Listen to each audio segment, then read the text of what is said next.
નમસ્કાર, GSTV news જોઈ રહ્યા છો આપ. હું છું માનસી. લોકસભાની ચૂંટણી માટે આમ આદમી પાર્ટી અને કોંગ્રેસનું ગઠબંધન નક્કી થઈ ગયું છે. કયા રાજ્યમાં કેટલી બેઠકો પર કયો પક્ષ ચૂંટણી લડશે તે અંગે બંને પક્ષો વચ્ચે સહમતિ સધાઈ. પ્રેસ કોન્ફરન્સ કરી ત્યારે આ ચૂંટણીમાં બંને પક્ષ મળીને કેવું પ્રદર્શન કરે છે, નારાજગીને દૂર કરીને કઈ રીતે પોતાના પક્ષને મજબૂત કરીને ચૂંટણી જીતે છે તે જોવાનું રહેશે. ત્યારે આજે વાત કરે કોંગ્રેસ આપના ગઠબંધનની.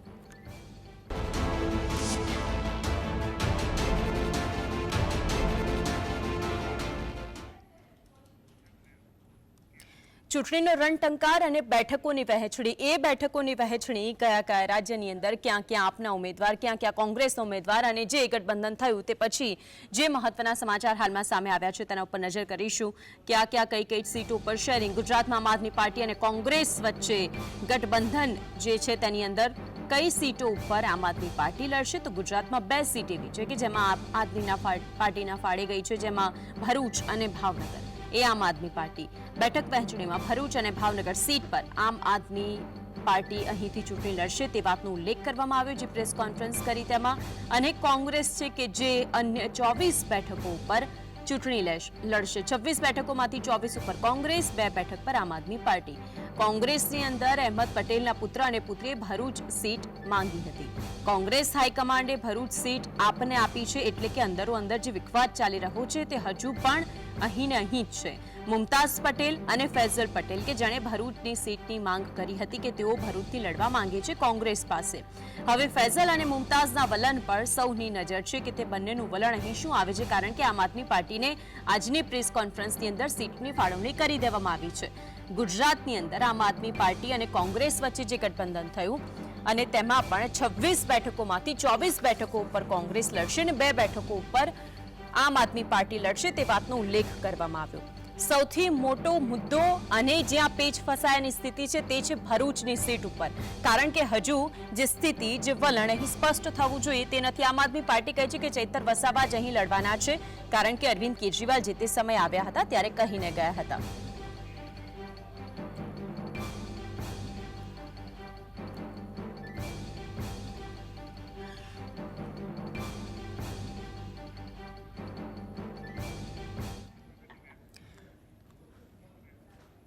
તો કયા કયા રાજ્યોમાં કઈ કઈ સીટ ઉપર આમ આદમી પાર્ટી અને કોંગ્રેસ લડશે તેની પ્રેસ કોન્ફરન્સ થઈ ત્યારે આ જ અંગે ચર્ચા કરવા માટે આ જ ગઠબંધન ઉપર જ્યોતિબેન અમીન જે આપણી સાથે જોડાયા છે, જે સમીક્ષક છે, રાકેશ હિરપરા જે આપણી સાથે જોડાયા છે, આમ આદમી પાર્ટીના નેતા છે, હિરેન બેંકર કે જેઓ કોંગ્રેસના નેતા છે તે પણ આપણી સાથે જોડાશે અને અત્યારે આપણી સાથે સ્ટુડિયોથી જોડાયા છે અનિલ, સૌથી પહેલા આપની પાસે આવવા માંગુ છું.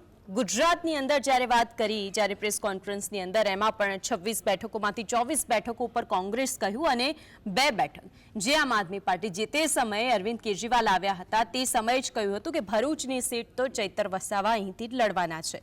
તે પછી કન્ફર્મેશન થયું. અત્યારે ખાલી આપણે ભરૂચની વાત કરી. એ જ ભરૂચની સીટ ઉપર એક બાજુ અહેમદ પટેલના પુત્ર ફૈઝલ છે અને મુમતાઝ છે કે જે કહી રહ્યા છે કે ભાઈ અમને તો અહીંથી લડવાની ઈચ્છા છે. સીટ શેરિંગ કરી દેવામાં આવ્યું અનિલભાઈ, પરંતુ મુદ્દો એ છે કે આ જ વાતને લઈને હવે શું લાગે છે કે આગામી સમયની અંદર આ પેચ ક્યાંક ફસાશે ખરું? ભલે સીટ કહી દીધી છે કે આમ આદમી પાર્ટી અહીંથી લડશે. માનસી, ખૂબ જ સારી તમે વાત કરી છે. ઉપરથી તમે જુઓ, કારણ કે જે રીતે ફૈઝલ પટેલ અને મુમતાઝે પણ પોતાની વાત મૂકી હતી, એમણે કીધું હતું કે જે પણ નિર્ણય હાઈકમાન્ડ કરશે, કારણ કે એમની પહોંચ સીધી રાહુલ ગાંધી અને સોનિયા ગાંધી પરિવારથી છે, એ હકીકત છે. કારણ કે વર્ષો સુધી અહેમદ પટેલ સોનિયા ગાંધીના રાજનીતિક સલાહકાર રહ્યા છે. એમણે કાલે પણ એ વાત કીધી કે અમારી ભાવના જે છે અમે રાહુલ ગાંધીને આપી દીધી છે. પણ કોંગ્રેસે જે વાત મૂકી છે, હું તમને કહું, આ તમે આખી ડિઝાઇન તમે જોશો માનસી, સીટ વહેંચણી ખૂબ જ વાઇસપૂર્વક, ખૂબ જ હોશિયારીપૂર્વક કરવામાં આવી છે. એ જ સીટોને આમ આદમી પાર્ટીએ લીધી છે જેને લાગે છે કે ત્યાંથી તે કંઈક ઉકાળી શકશે. તમે જુઓ કે ભરૂચ સીટની જો વાત કરો, એની એનાલિસિસની વાત કરીએ તો સ્વાભાવિક છે કે 6 ટર્મથી તો ત્યાં મનસુખ વસાવા સાંસદ છે. અહેમદભાઈ પોતે જ્યારે દિલ્હી હતા એ સમય દરમિયાન પણ સ્થિતિ એવી હતી કે અહીં 2009માં તમે વિચાર કરો 11 સીટો જીતે કોંગ્રેસ અને એમાં ભરૂચ સીટ ન જીતવામાં આવે. સાથે ભરૂચ લોકસભામાં 6 વિધાનસભામાં 5 ભાજપ પાસે છે, 1 ડેડિયાપાડા એ જે ચૈતર વસાવા પાસે છે. સ્વાભાવિક છે જો કોંગ્રેસની વાતનો પણ સારી રીતે અહેસાસ હતો હાઈકમાન્ડને કે જો આ સીટ ફૈઝલને અથવા તો મુમતાઝ પટેલને આપવામાં આવે તો એક આરોપ પરિવારવાદનો લાગી શકે છે કે અહેમદ પટેલના પુત્રી કે પુત્રને ટિકિટ આપીને પરિવારવાદમાં કોંગ્રેસ રહી છે. એટલા માટે જ એક પક્ષ એવો હતો કોંગ્રેસની અંદર જે ઈચ્છતો હતો કે આ તમામ જે વાળાબંધી છે એમાંથી કોંગ્રેસ બહાર નીકળે, કોઈ બીજાને તક આપવામાં આવે ભરૂચમાં પણ. એટલે સ્થિતિ એવી થઈ કે જ્યારે આ સીટ ઉપર અરવિંદ કેજરીવાલ અહીં આવ્યા નેત્રંગમાં, જ્યારે જેલમાં હતા ચૈતર વસાવા, ત્યારે તેમણે જાહેરાત કરી કે આ લોકસભા સીટ જે છે તે ઉપર ચૈતર વસાવા લડશે. નારાજગી સ્વાભાવિક છે, ત્યાં અનેક નેતા, આખી બોડી જે જિલ્લાની એ નારાજ છે આ વાતથી કે સીટ આ વખતે કદાચ એમના નામથી, અહેમદ પટેલના નામથી આ ચૂંટણી લડતો એક જે સંવેદના છે એ કદાચ મળી શકી હોત. પણ જે રીતે નારાજગી સ્પષ્ટપણે વ્યક્ત કરી છે, પણ હાઈકમાન્ડનો નિર્ણય છે, બધાને સૈનિક બનીને કામ કરવું પડશે. પણ લોકલ બોડી ત્યાં કોંગ્રેસની કેવી રીતે કામ કરે છે, કારણ કે આગામી દિવસોમાં ભારત જોડો ન્યાય યાત્રા પણ ગુજરાતમાં આવવાની છે. રાહુલ ગાંધી આવવાના છે અને 8 જિલ્લાઓમાંથી પસાર થવાની છે. આદિવાસી બહુલ વિસ્તાર છે અને જો આવા કન્ડિશનમાં તમે જુઓ, જો આ ગઠબંધન ન થાત તો આમ આદમી પાર્ટીની આખી જે આદિવાસી બેલ્ટિંગ યુનિટી કદાચ સપોર્ટ ન કરત. એટલે કોંગ્રેસને પણ એ સમયની જરૂરિયાત હતી કે જો, કારણ કે ચૈતર વસાવાની લોકપ્રિયતા છે એમાં કોઈ બેમત નથી. એ અત્યારે એની ન્યાય યાત્રા 21 દિવસની ચાલી રહી છે, એમાંથી સ્વાભિમાન યાત્રા, માફ કરશો, સ્વાભિમાન યાત્રા અત્યારે ત્યાં એના વિસ્તારોમાં એક વિધાનસભા વિસ્તારોમાં ત્યાં ચલાવવામાં આવી રહી છે. એટલે અત્યારથી જેને પ્રચાર પ્રસાર આમ આદમી પાર્ટીએ પોતાની રીતે આદિવાસી બેલ્ટમાં શરૂઆત કરી છે અને જ્યારે રાહુલ ગાંધી આવશે ત્યારે એની અંદર જે એનું સહયોગ મળશે આમ આદમી પાર્ટીનું કે આદિવાસી વિસ્તારોમાં, સ્વાભાવિક છે એને ગણિતમાં ધ્યાનમાં રાખીને કોંગ્રેસે તમામ નિર્ણય કર્યો છે. ઓકે, હવે વાત કોંગ્રેસની છે તો આપણે કોંગ્રેસ પાસે જ જોઈએ છીએ. હિરેન બેંકર આપણી સાથે. હિરેનભાઈ, જ્યારે સીટ શેરિંગની વાત આવી અને જે તે સમયે પ્રેસ કોન્ફરન્સ થઈ ત્યારે અમારા સહયોગી અનિલે જે વાતનો ઉલ્લેખ કર્યો કે હજુ પણ ત્યાં એવું છે કોંગ્રેસ પક્ષ તરફથી કે આખરે અહેમદ પટેલના પુત્ર છે તેઓ ત્યાંથી ચૂંટણી લડે. એક કોંગ્રેસ પક્ષના નેતા તરીકે આપનું શું માનવું છે? આમ આદમી પાર્ટીને સીટ આપી છે તો શું આપના પક્ષની અંદર તેની નારાજગી છે ખરી? માનસીબેન, જે અત્યારે હાલમાં દિલ્હીથી જે આખો નિર્ણય કરવામાં આવ્યો છે એને આપણે કોઈ 1-2 સીટ ઉપર સીમિત ન જોતા, હું આ ઇન્ડિયા ગઠબંધનનો જે વારંવાર લોકો કહેતા હતા કે ઇન્ડિયા ગઠબંધન શું છે, કેવી રીતે ચાલશે, સીટ શેરિંગ શું થશે, ને ઘણા બધા પ્રશ્નો રાજકીય વિશ્લેષકો કરતા કેટલું લાંબુ ચાલશે ને કેટલું થશે. ધીરે ધીરે તમે જો ગઈકાલે લખનૌમાં યુપીના અમારું કામકાજ સભાનું સરસ થઈ ગયું. આજે ગુજરાત, ગોવા, હરિયાણા, બિહાર, દિલ્હી, આ તમામના અલગ અલગ જગ્યાએ અમે ગઠબંધનની વાત કરી. એટલે ગુજરાતમાં 26 સીટો ઉપર કોંગ્રેસ પક્ષનું ગઠબંધન, કોંગ્રેસ પક્ષની આખું કાર્યશૈલી, કોંગ્રેસ પક્ષની કાર્યકર્તાઓ, એની શક્તિ આ તમામ લાગશે. સાથોસાથ આમ આદમી પાર્ટીની પણ એનું સંગઠન, એની શક્તિ, આ તમામે તમામ 26 સીટો પર લાગીને એક ઇન્ડિયા ગઠબંધનના ઉમેદવાર તરીકે આ 26 સીટો પર કોંગ્રેસ પક્ષ અને આમ આદમી પાર્ટી બંને જોડે તેની લડશે. ત્યારે ચોક્કસપણે જે વારંવાર કહેવામાં આવતું હતું કે ઇન્ડિયા ગઠબંધન શું થશે અને કેમ થશે. પણ હિરેનભાઈ, મારો સવાલ તો ભરૂચ સીટને લઈને છે, કારણ કે અત્યારે સૌથી વધારે ચર્ચામાં ભરૂચ સીટ છે. એક સીટ પર આપણે ઓકે, એટલે 24 સીટનો આનંદ મેળવી લઈએ, ભલે ને 2 સીટની વાત ન હોય એવું થયું ને, કારણ કે ત્યાં તો કોંગ્રેસ માટે જાહેરાત કરી છે કે ભાજપમાં આજે પણ ખૂબ જ એનામાં ચિંતા પેસી છે કે અત્યારે કેમ કરી આખી વાતને એક સીટ પર સીમિત કરી દઈએ. આ આખી જે ગઠબંધન થયું છે, તમે વિધાનસભાના તમે રિઝલ્ટ પણ જોયા હશે, માફ કરશો, કે એમાં પણ આમ આદમી પાર્ટીને ખૂબ સારો વોટ શેર મળ્યો છે અને કોંગ્રેસ પક્ષને પણ મળ્યો છે. કોંગ્રેસ પક્ષ અને આમ આદમી પાર્ટીનો વોટ શેર જો ભેગો કરીએ તો ભાજપની મહત્તમ સીટો પર ઘરે બેસવાનો વારો આવે એ પ્રકારનો ગાઢ અત્યારે ગુજરાતમાં વિધાનસભામાં જોવા મળ્યો છે. ત્યારે લોકસભાની સીટોમાં જયારે આ બંને પાર્ટી ભેગી થઈને જયારે કામ કરશે ત્યારે ભાજપને 26 માંથી 26 અને 5 લાખથી બહારના જે ગપગોળા ફેંકી રહી છે એનો અંત આવશે એ નિશ્ચિત બન્યું છે. એટલા માટે કેમ કરીને આખી વાતને 2 સીટો પર સીમિત કરવાની વાત કરવામાં આવે અને એને ગુટબાજીમાં અલગ અલગ વાત કરવામાં આવે, એ થશે.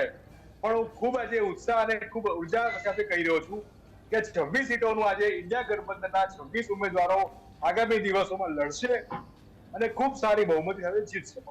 બિલકુલ. જ્યોતિબેન, આપની પાસે આવું છું. હિરેનભાઈને આપણે સાંભળ્યા કે આખરે એક આશ્વસ્ત અને આશ્વાસન છે કે આખરે 26 બેઠકો. એક તરફ ભારતીય જનતા પાર્ટી તો મક્કમ છે તેની રીતે લડવા માટે, પણ રાહ જોવાતું હતું કે ઇન્ડિયા ગઠબંધન પોતાના ઉમેદવારો અને આ બધા જ ગઠબંધિત નેતા થઈને શું આગામી સમયની અંદર કરે છે. પરંતુ હવે એ જે 2 સીટની વાત આવી, પરંતુ એક પક્ષના નેતા જ્યારે વાત કરતા હોય કોંગ્રેસમાંથી અને આમ આદમી પાર્ટીમાંથી કે અમે આશ્વસ્ત છીએ કે 26 બેઠકોમાં સારું એવું પરિણામ લઈને આવશે, તમારું શું માનવું છે? આ 2 બેઠકો આપને આપવાની અને 24 બેઠકો કોંગ્રેસને આપવાની. આટલા વખતથી સામસામી નિવેદનબાજી થતી હતી ઇન્ડિયા ગઠબંધન માટે ભાજપ તરફથી પણ અને અંદર આપસના ઇન્ડિયાના પોતાના પક્ષો તરફથી પણ કે ભાઈ અમે કારણ કે જો ઇન્ડિયા જે ગઠબંધન છે એમાં આપ તો રાષ્ટ્રીય પક્ષ હજી હમણાં બન્યો છે, કોંગ્રેસ એકલો જ રાષ્ટ્રીય પક્ષ છે, બાકી બધા મોટા ભાગના પ્રાદેશિક પક્ષો છે અને એ લોકો પોતપોતાના પ્રદેશ ઉપર પકડ રાખે છે. એટલે એક પણ પ્રદેશવાળો પક્ષ કોંગ્રેસને બહુ સીટ આપવાના મૂડમાં નહોતો અને આ એક સારું થયું છે કે એટલીસ્ટ પહેલી વખત એક આવી રીતે જોઈન્ટ કોન્ફરન્સ થઈ અને સીટોની એક ફાળવણી થઈ અને હવે એના પરિણામ બહાર આવશે. પણ મેં જોયું કે લગભગ આ બધામાં કોંગ્રેસ મોટો ભાઈ સાબિત થઈ છે. જે હરિયાણા છે, ગુજરાત છે અને એટલે ચંડીગઢ ને એ બધું છે એમાં એણે પોતાનો હાથ ઉપર રાખ્યો છે. મોટા ભાગની સીટો પોતાની પાસે રહી છે. હવે જુઓ, ગઠબંધન હોય એટલે સામસામી સીટોની વહેંચણી તો કરવી જ પડે. એટલે એવી રીતે વહેંચણી થતી હોય કે ભાઈ જ્યાં આગળ જે પક્ષનો બેઝ વધારે હોય તો ત્યાં એની જીતાવાની શક્યતા વધારે હોય તો એ સમજણપૂર્વક એ પક્ષને આપી દેવામાં આવે તો એ સમજણ કહેવાય. અને ગુજરાતની જો હું વાત કરું તો એમાં ભરૂચનું જે આપણે અત્યારે ચિત્ર જોઈ રહ્યા છીએ તો એમાં ખરેખર જે ચૈતર વસાવા છે એ પોતે ખાસું જનાધાર ધરાવે છે અને ખાસા આક્રમક નેતા છે. ત્યાં એમની જીતાવાની શક્યતા હતી એટલે જ કદાચ બુદ્ધિમત્તાપૂર્વક ત્યાં આપવામાં આવ્યો છે. એટલે અત્યાર સુધી જે નિવેદનબાજી ચાલતી હતી ચૈતર વસાવાના જે હુંકાર હતા કે ભાઈ મારી સામે જે પણ આવે હું તો જીતવાનો જ છું. અને આમાં બહુ વખતથી આપણે જોઈએ છે કે મનસુખ વસાવાનું જે એક ઇનસિક્યોરિટી બહુ વખતથી દેખાઈ અને રહી જ્યોતિબેન, છે. એ તો વસાવા વર્સિસ વસાવા હમણાં થોડા સમય પહેલા 2-3 દિવસની જ વાત છે કે આપણે જોઈ ચૂક્યા છે. બિલકુલ આપની પાસે આવું છું તે પહેલા અનિલ, આપ અમારી સાથે જોડાયા તે બદલ આપનો આભાર. અને હવે આપણી સાથે આમ આદમી પાર્ટીના જે નેતા જોડાયા છે રાકેશ શેરપરા. રાકેશભાઈ, સ્વાગત છે આપનું જીએસટીવીની અંદર. અત્યારે જે ચર્ચા થઈ રહી હતી કે જે આમ આદમી પાર્ટી અને કોંગ્રેસનું ગઠબંધન, આમ તો મેઇન ઇન્ડિયા ગઠબંધનની અંદર તમામ પક્ષો જે જોડાયેલા છે, પરંતુ આજ રોજ જે સીટ શેરિંગની વાત કરવામાં આવી અને તેમાં પણ આપણા ફાળે તો ભરૂચ અને ભાવનગર આવી છે. ભરૂચની અંદર ચૈતર વસાવા છે, ભાવનગરની અંદર ઉમેશ મકવાણા છે. આપના જ જે કહેવાય ને હિરેન બેંકર, તેમણે કહ્યું કે અમે ખૂબ મક્કમતાથી બંને પક્ષ મળીને ચૂંટણી લડવાના છીએ લોકસભાની. શું કહેવું છે આપનું? બિલકુલ બેન, જ્યારે વાત રાષ્ટ્રહિતની હોય અને દેશના તમામ લોકોની સુખાકારીની હોય ત્યારે નાના મોટા મતભેદો ભૂલી અને રાકેશભાઈ, અટકાવવા માંગીશ આપને, કારણ કે આપના જ પક્ષમાંથી કોકની પ્રતિક્રિયા, ચૈતર વસાવા કે જે અત્યારે કહી રહ્યા છે તેમની પ્રતિક્રિયા સામે આવી છે. અને ચૈતર વસાવાએ આખરે શું કહ્યું? આમ આદમી પાર્ટી અને કોંગ્રેસ વચ્ચે બેઠક વહેંચણી પર ચૈતર વસાવા કે જેમની પ્રતિક્રિયા સામે આવી છે, ભરૂચ બેઠક જીતીને સ્વર્ગીય અહેમદ પટેલને શ્રદ્ધાંજલિ આપીશું. આજે ચર્ચાએ જોર પકડ્યું હતું તેની ઉપર આ રીતે પૂર્ણવિરામ તેમણે મૂક્યું છે. આપ અને કોંગ્રેસ વચ્ચે બેઠક વહેંચણી પર ચૈતર વસાવાની પ્રતિક્રિયા. તેમણે કહ્યું કે અમે આ ભરૂચ બેઠક જીતીને સ્વર્ગીય અહેમદ પટેલ છે તેઓને શ્રદ્ધાંજલિ આપીશું. ચૈતર વસાવાની આ પ્રતિક્રિયા સામે આવી છે. કોંગ્રેસ અને આમ આદમી પાર્ટીનું ગુજરાતમાં ગઠબંધન થયું છે એમાં ભરૂચ સીટ પરથી મારા નામની જાહેરાત થઈ છે ને અમે વધાવી લઈએ છીએ. એમાં મલ્લિકાર્જુન ખડગેજી, રાહુલજી, પ્રદેશ પ્રમુખ શક્તિસિંહ ગોહિલજી અને ભરૂચના અહેમદ પટેલ સાહેબના પરિવાર મુમતાજજી અને ફેજલજીનો અમે ખૂબ ખૂબ આભાર માનીએ છીએ. સાથે સાથે એમને વિશ્વાસ આપીએ છીએ કે કોંગ્રેસના તમામ સાથી મિત્રોને અમે સાથે લઈને એમને વિશ્વાસમાં લઈને અમે આગળ વધીશું, સાથે બેસીને રણનીતિ બનાવીશું અને ભરૂચ લોકસભા જીતીને સ્વર્ગીય અહેમદ પટેલજીને અમે શ્રદ્ધાંજલિ આપીશું. રાકેશભાઈ, ચૈતર વસાવાએ કહ્યું છે કે અમે તો સાથે લઈને ચાલવાના છીએ અને અત્યારે જે ચર્ચાઓ હતી કે ચૈતર વસાવાની સામે જે ફૈઝલ અને મુમતાઝ છે તેમની નારાજગી, પરંતુ તેમણે કહ્યું કે અમે તો આ સીટ જીતીને તેમને શ્રદ્ધાંજલિ આપીશું અહેમદ પટેલે. આપનું શું રિએક્શન હશે આની?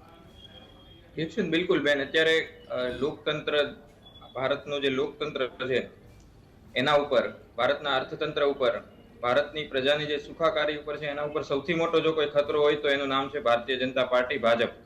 તો એને હરાવવા માટે અને આ દેશમાં ફરી એક વખત લોકતંત્રની સ્થાપના કરવા માટે અને લોકોને પોતાના અધિકારો મળે, સારું શિક્ષણ મળે, સારું આરોગ્ય મળે, તો એ દેશમાં જે સાચી દેશભક્તિ છે, સાચો દેશપ્રેમ છે એને પ્રસ્થાપિત કરવા માટે નાના મોટા મતભેદો ભૂલી અને મોટા લક્ષ્યાંક સાથે આગળ વધવામાં કંઈ ખોટું નથી.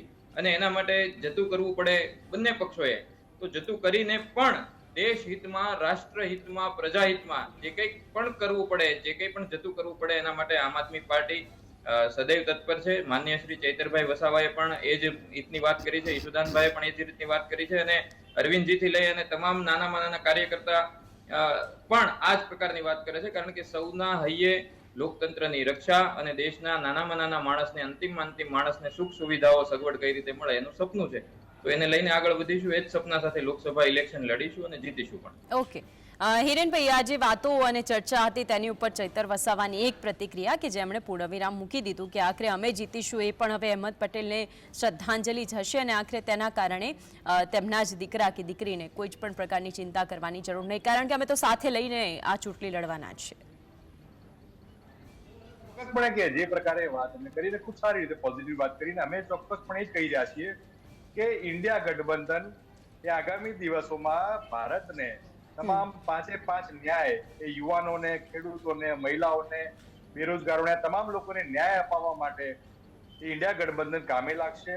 એમાં જોડાયેલા તમામ પક્ષો એ અમારા જે એક સૂત્રીય કાર્યક્રમો જે છે એમાં કામગીરીમાં લાગશે અને એના જ ભાગરૂપે આજે ખૂબ સરસ રીતે એ બિહાર હોય, મધ્યપ્રદેશ હોય, ઉત્તર પ્રદેશ હોય, દિલ્હી હોય, ગોવા હોય અને ગુજરાત પણ હોય, આ તમામ જગ્યાએ સીટ શેરિંગનું ખૂબ જ સકારાત્મક અમને બેઠક ફાળવણી આપેલી છે અને એના જ ભાગરૂપે આગામી દિવસોમાં કોંગ્રેસ પક્ષ અને આમ આદમી પાર્ટી ગુજરાતમાં ખૂબ મજબૂતાઈ, તાકાતથી લાગી પડશે અને જે બહુ મોટી હિંકો આંકી રહ્યા છે 400 ને પાર ને 5 લાખથી વધારે ધૂળ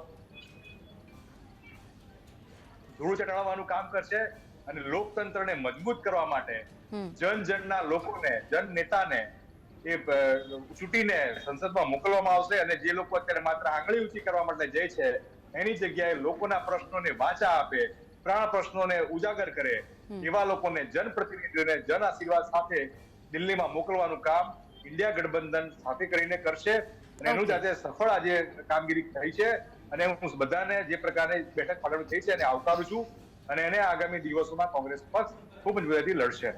ઓકે હિરેનભાઈ, જ્યોતિબેન આપની પાસે આવવા માંગુ છું. ઇન્ડિયા ગઠબંધન, જે તે સમય જ્યારે આ ગઠબંધન બન્યું તે વખતે તો એક સાથે બધા જ એક સાથે એક જ મંચ પર જોવા મળતા હતા. તે પછી ધીમે ધીમે આપણી સમક્ષ જ છે કે કોણ ક્યાં છૂટું પડ્યું, કોની ક્યાં નારાજગી સામે, કોણે કેવી પ્રતિક્રિયા આપી. તેમાં મમતા બેનર્જી લઈ લો, તેમાં અરવિંદ કેજરીવાલ લઈ લો, તેમાં જે નીતિશ કુમાર કે જે તો જેમ કહેવાય કે એમના સાથે જ આખું ગઠબંધન બન્યું હતું, પરંતુ એ પછી પણ કહેવાયું કે ગઠબંધન તો રહેશે ને, અમારું ઇન્ડિયા ગઠબંધન મજબૂત છે. ચલો તેને માનીને આજ રોજની વાત કરી લઈએ કે આજે જે રીતે સીટ શેરિંગ કરવામાં આવી, તમે જોયું હશે કે મોટા ભાગની સીટો છે કે જે કોંગ્રેસને આપવામાં આવી છે. હરિયાણાની વાત કહેવામાં આવે, ઉત્તર પશ્ચિમ દિલ્હીની વાત એટલા માટે કરું છું કારણ કે આ પહેલા આપને વાત કરી હતી તે પછી કોંગ્રેસને આપવામાં આવી, કારણ કે અહીં SC સીટનું આરક્ષણ છે, સૌથી મહત્વની વાત છે. દિલ્હીની અંદર તો 4 સીટો આમ આદમી પાર્ટીને આપીને અન્ય 3 બેઠકો પર કોંગ્રેસ ચૂંટણી લડશે. આને આપ કઈ રીતે જોઈ રહ્યા છો? આમાં એવું છે કે જે આપ છે એ રાષ્ટ્રીય પક્ષ ખરો, પણ હજી રાજનૈતિક કેરિયરમાં હજી પાપા પગલી ભરી રહ્યો છે. એટલે કોંગ્રેસનો જનાધાર હજી પણ આપ કરતાં વધારે હોય અમુક વિસ્તારોને છોડીને. જેવી રીતે ગુજરાતમાં મેં કહ્યું કે અમુક જ્યાં સ્ટ્રોંગ નેતાઓ છે એમનો જનાધાર છે, પણ હજી આખા પક્ષ તરીકે એક જનાધાર બનવો હજી બાકી છે. અને મારી નજર ક્યારની એ જ હતી કે દિલ્હી અને પંજાબ બેમાં ખાસ કરીને જ્યારે આપની સરકાર છે તો ત્યાં આપનું શું વલણ રહેશે. એટલે મને ગમ્યું કે ત્યાં આગળ પણ આપે સમાધાન કરીને કમસે કમ દિલ્હીમાં ઇક્વલ કહેવાય 4/3 નો રેશિયો જાળવ્યો છે અને કોંગ્રેસને 3ની સીટ આપી છે. કદાચ આમ જુઓ તો અરવિંદ કેજરીવાલ જે છે એ સર્વેના માણસ ગણાય છે, એટલે એમને ઇન્ટરનલ સર્વે કરાવ્યો હશે, કારણ કે હવે 10 વર્ષથી એમની પણ સરકાર છે દિલ્હીમાં, અમુક એન્ટી ઇન્કમ્બન્સી ફેક્ટર પણ ત્યાં ઊભા થયા હશે. તો મને એવું લાગે છે કે એમણે સર્વે કરાયા પછી જ્યાં પણ એન્ટી ઇન્કમ્બન્સી દેખાઈ હશે એ સીટો એમણે કોંગ્રેસને આપવાનો નિર્ધાર કર્યો હશે એવું મારું માનવું છે. હવે પંજાબની વાત કરીએ તો અત્યારે જે ડિક્લેર થયા છે એમાંથી એક પણ હજી આની અંદર ડિક્લેર પંજાબનું રાજ્ય નથી કર્યું. એટલે માની લઉં છું કે કદાચ ત્યાં આગળ બંને પક્ષ જુદી જુદી રીતે લડવાના હશે તો એ પણ આમ તો વાઇસ ડિસિઝન કહેવાય, કારણ કે ત્યાં આગળ જો અત્યારે આપની સરકાર છે એની પહેલા કોંગ્રેસની હતી, એટલે કોંગ્રેસનો બેઝ તો છે જ ત્યાં આગળ, ભલે લાસ્ટ ટાઈમ વિધાનસભાની ચૂંટણીઓ એ હારી ગઈ હોય. અને સામે એક અકાલી દળ છે, ભાજપનું હજી ત્યાં નામ નિશાન નથી પંજાબમાં ખાસ કરીને, પણ હા ત્યાં ત્રિપાંખીઓ જંગ લડાય એવો છે. તો ત્યાં જો જુદી જુદી રીતે લડે તો છેલ્લે તો એ ગઠબંધનની જે પણ પક્ષને સીટો મળે તો એ બે ભેગી થઈને પછી છેલ્લે એ લોકોની મેજોરિટી બની શકે એવું કદાચ ત્યાં આગળ ગણિત હોઈ શકે. એટલે આ મને જે લાગે છે કે જે હરિયાણા છે કે જેમાં ઓછી સીટો આપી છે, કે ચંડીગઢ છે, કે આપણું ગુજરાત છે, તો ત્યાં હજી આપનો જનાધાર એક પક્ષ તરીકે બનવાનો બાકી છે. પણ કોંગ્રેસ જૂની પાર્ટી છે અને મેં એમ કહ્યું એમ કે કોંગ્રેસ એક મોટો ભાઈ સાબિત થઈ છે આ સીટ વહેંચણીને લઈને. ઓકે, રાકેશભાઈ આપની પાસે આવું છું. પંજાબની વાત કરી લે, કારણ કે પંજાબની અંદર ખાસ કરીને જ્યોતિબેને કહ્યું કે કોંગ્રેસ મૂળ રહ્યું છે, કોંગ્રેસના મુખ્યમંત્રી ત્યાં આટલા વર્ષોમાં રહ્યા છે. એ ટર્મની અંદર આમ આદમી પાર્ટી અત્યારે આવી છે અને એ વખતે 21 ફેબ્રુઆરીના દિવસે જે અરવિંદ કેજરીવાલનું નિવેદન કે એમણે કહ્યું હતું કે પંજાબમાં એકલા લડવાનો નિર્ણય જીતવા માટે લેવામાં આવ્યો છે, તો આ સીટને લઈને આપનું શું કહેવું છે? જી બિલકુલ, જો અત્યારે કેવું છે કોમન મિનિમમ કે ભાઈ એવી કઈ વસ્તુઓ છે જેના ઉપર આપણે આપસી સહમતિ સાધી શકીએ એમ છીએ, તો એના ઉપર જે વસ્તુ ઉપર આપસી સહમતિ થઈ શકે એમ હતી ત્યાં આમ આદમી પાર્ટીએ પણ મોટું હૃદય રાખી અને ઘણું બધું જતું કર્યું છે. એની સામે એક રાજ્ય એવું છે કે જ્યાં આપસી સહમતિ નથી બની શકી, ત્યાંના સમીકરણો કંઈક અલગ વાત કરે છે, તો એને બાકાત રાખેલ છે. મુખ્ય વસ્તુ છે કે મોટો ગોલ જોઈ, મોટું ધ્યેય જોઈ અને સમગ્ર દેશમાં જે પ્રમાણે સીટોની વહેંચણી કરવામાં આવી છે અને તમામના માન સન્માન જાળવવામાં આવ્યા છે. બીજું છે કે જ્યાં નથી જળવાઈ શકે એમ, જ્યાં નથી થઈ શકે તો એને બહાનું બનાવી અને આખું ગઠબંધનને ડિસ્ટર્બ કરવાની કોશિશ પણ નથી કરવામાં આવી. આ પણ એક સરાહનાજનક કામ છે કે ભાઈ પંજાબના ત્યાં સ્થાનિક સમીકરણ પણ જોવા પડે, સ્થાનિક કાર્યકર્તાઓની, સ્થાનિક નેતાઓની લાગણી પણ જોવી પડે. તો ત્યાં આમ આદમી પાર્ટી હોય કે કોંગ્રેસ હોય, ત્યાંના સ્થાનિક કાર્યકર્તાઓ, સ્થાનિક નેતાઓને એવું નહીં લાગ્યું હોય કે આપણે ભાઈ એક સાથે લડવું જોઈએ, તો ત્યાં અલગ અલગ રહેવા દીધું. પણ જ્યાં સમાધાન થઈ શકે એમ છે, જ્યાં બલિદાન આપી શકાય એમ છે, જ્યાં પરસ્પર એક જતું કરવાની ભાવના છે, ત્યાં કમ્બાઈન ગોલ કરી. અને બીજું છે કે પંજાબમાં ભાજપનું તો કોઈ નામો નિશાન નથી. અત્યારે દેશ ઉપર જે સૌથી મોટો ખતરો છે, જે લોકતંત્ર ઉપર સૌથી મોટો ખતરો છે, જે સરકારી એજન્સીઓનો, સીબીઆઈ નો, ઈડી નો, ઇન્કમ ટેક્સ નો જે દુરુપયોગ કરી અને દેશના લોકતંત્રની હત્યા કરવાની કોશિશ કરવામાં આવી રહી છે, અત્યારે મોટી લડાઈ એની સામે છે. જી રાકેશભાઈ, હિરેનભાઈ પાસે જઉં છું. હિરેનભાઈ પાસે જઈ રહી છું. રાકેશભાઈ, હિરેનભાઈ આપ બોલશો.